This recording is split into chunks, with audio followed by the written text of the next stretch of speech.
দেশে চলমান গ্যাস সংকটের মধ্যে তরলীকৃত পেট্রোলিয়াম গ্যাস আমদানিকারকদের জন্য ঋণ সুবিধা সহজ করেছে বাংলাদেশ ব্যাংক। এখন থেকে এলপিজি আমদানির ক্ষেত্রে সরবরাহকারী বা ক্রেতার ঋণ সুবিধা পাওয়া যাবে। সোমবার বাংলাদেশ ব্যাংক থেকে এক প্রজ্ঞাপনে এই তথ্য জানানো হয়েছে। কেন্দ্রীয় ব্যাংক জানিয়েছে, এলপিজি বাল্ক বা অনেক পরিমাণে কেনা হয় এবং পরে সিলিন্ডারে ভরে বাজারজাত করা হয়।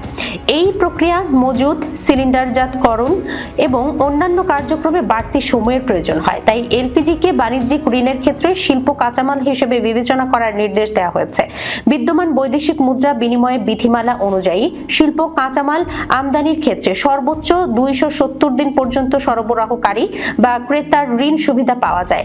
কেন্দ্রীয় ব্যাংকগুলোকে নির্দেশ দিয়েছে তারা যেন বিদেশি ব্যাংক ও আর্থিক প্রতিষ্ঠান থেকে ক্রেতার ঋণ বা বায়ার্স ক্রেডিটের ব্যবস্থা করে। এছাড়া অফশোর ব্যাংকিং ইউনিটের মাধ্যমে বিল ডিসকাউন্টিং সুবিধাও দেয়া যাবে। এই সিদ্ধান্তের ফলে এলপিজি আমদানিকারকেরা আর্থিক চাপ সামলাতে পারবেন বলে আশা করা হচ্ছে। জানা গেছে, এখন থেকে 270 দিন পর্যন্ত বাকিতে বা ঋণে এলপিজি আমদানি করা যাবে। সরবরাহ সংকটের কারণে সিলিন্ডারের আকার ভেদে এলপিজির দাম 350 থেকে 900 টাকা পর্যন্ত বেড়েছে।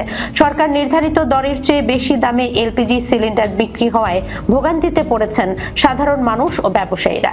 এই পরিস্থিতিতে বাসা, বাড়ি ও হোটেল রেস্তোরাঁয় রান্নাবান্না ব্যাহত হচ্ছে।